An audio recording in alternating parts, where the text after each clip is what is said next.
د حضور پاک جلیل القدر صحابی حضرت ابو هریرہ رضی اللہ تعالی عنہ چې کله وفات کی جاړي 15,304 او یا احادیث امت رسول 5,374 ډېره مضبوطه حافظه وه چې شیبو خلکو به پې سوال کو هلکه دی خو سن 7 هجري کې راغلی دی دا خو څه 3 کاله څه د پاسه د پیغمبر سره ژوند تېر شوی دی او دومره حدیث هغه څه وایي هغه وی حضرت ابو هریره ویو زما وخت کم دی خو د پیغمبر نه جدا شوی نه ما زندگی د خپل محبوب سره خوا کې تېره کړه چې څه ویلي ما یاد کړي او زما به یېرېدل یو ځل مې حضور پاک ته عرض وکړه الله رسوله تا نه چې څه اورم یېرېږي مې وی صدر دې خور کا اوف صدرېدا اکا وی صدر مې خور کا وی پیغمبر مبارک سه الفاظ وفرمیل زما صدر کې چوپ کړل وی سینې پورې ومږه وی سینې پورې مې هغه صدر ومږه په قسم په خدای که د هغې نه پس رانه یو حرف هم یېر شوي دغه ابو هریره ځان له یو مزې جوړ کړی نن سبا خلک تسبیح دي که نه هغه مزې جوړ کړی ملا علي قاري لیکلي مرقات او حافظ ابن کثیر هم په بدایه کې لیکلي 2 حوالې مې درکړه یو مزې جوړ کړی ځان له حضرت ابو هریره او صاحب هغې له 1000 غوټې ورکړې وې 1000 یو غوټه به یې وړوله په هغې به تسبیحات وې سبحان الله سبحان الله سبحان الله دا تسبیحات به پې د ابو هریره او صاحب من دا یو خبر هم واوره چې مولا علي قاري وایي دا مولا علي قاري لیکلی دی کان لابي هریره خیط فيه عقد کثیرة یسبح بها او بل هم واوره چې ستا ذهن کې راشي اله به اوده کېده چې 12,000 کرته به استغفار وایي 12,000 کرت به استغفر الله استغفر الله استغفر الله استغفر الله او دا دون استغفار ولې ویم وی استغفر الله بقدر ذنوبي چې څونه مې ګناهونه دي نو دونه بخښنه روزانه غواړم ګناه کم دی د حدیثو درس یې کوم خو دا به ورته ذهن ته راتلل 12,000 کرته دا به استغفار وي نو اله به اوده کېده او سیده مولا علي قاري مرقات کې لیکلي او یو تیلی وه په هغې کې کاڼه یې چولي یو کاڼې به ایسته او تسبیحات به سبحان الله الحمدلله چې به یې ښکته شو نو وینځې ته به دا تسبیح دا کاڼې راغونډ کړه بیا تیلی کې واچوه د تسبو غوندې مثال او شب بیداري څنګه شپې په 3 ځایه تقسیم کړې وه یو حصه کې به د عبادت کوو بیا چې به بیا به ښځه پاسولو یو څه شب عبادت وکړه بیا به یو وینځه واپس وي ته عبادت کوه چې د ما په کور کې ټوله شپه د الله عبادت کېږي او بېهوشه به پروت و د حضور پاک د منبر او د کوټې په منځ کې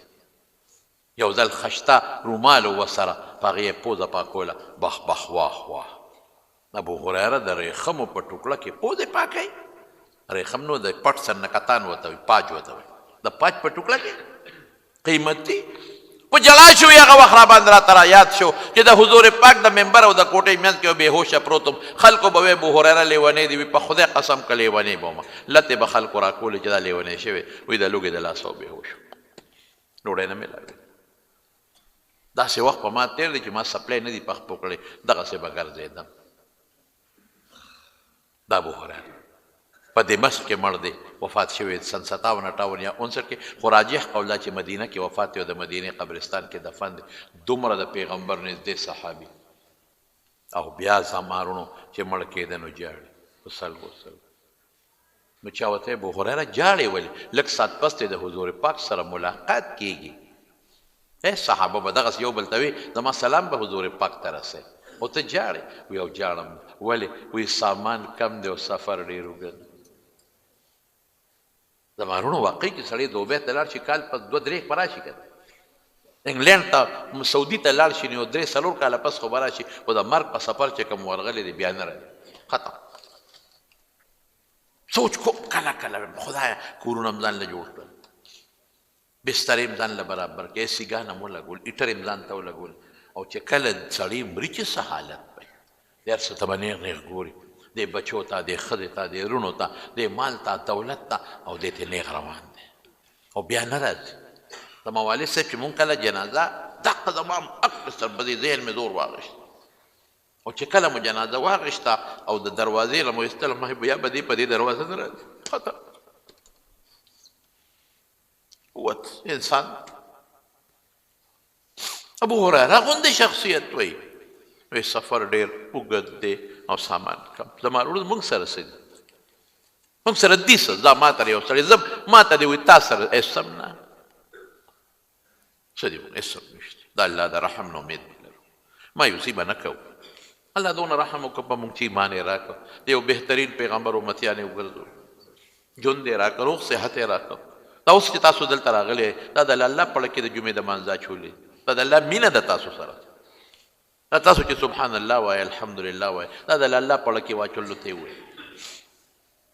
دا ته چې روژه نیسې صدقه ورکړې یارو ډېرې لنډې ورځې دي یو خبره خو زما ومنئ ډېرې لنډې ورځې دي حضور پاک به د ګل او د زیارت روژه نیول د ګل او د زیارت روژې لګي ونیسئ که طاقت لري ونیسئ روژې د ګل د زیارت دا به حضور پاک نیول په روژه الله ډېر خوشحالېږي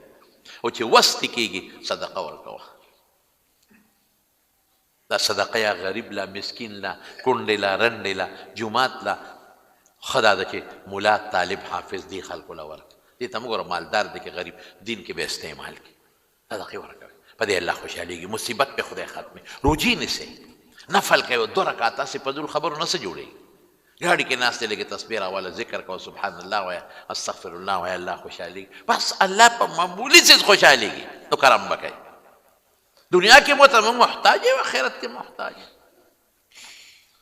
ځکه الله فرمایي لمن خاف مقام ربه جنتان چې دقه د آخرت ورځ ځان ته څوک را مخکې کړي او ده وایي چې الله ما سره څه دي چې زه به تا ته ودرېږم او حساب کتاب به کوم بس الله دقه چې د را مخکې جنتان الله یو جنت نه برغ برغ جنتونه الله ورکوي په ډېر اسانه ګټلی شي جنت په ډېر اسانه ګټلی شي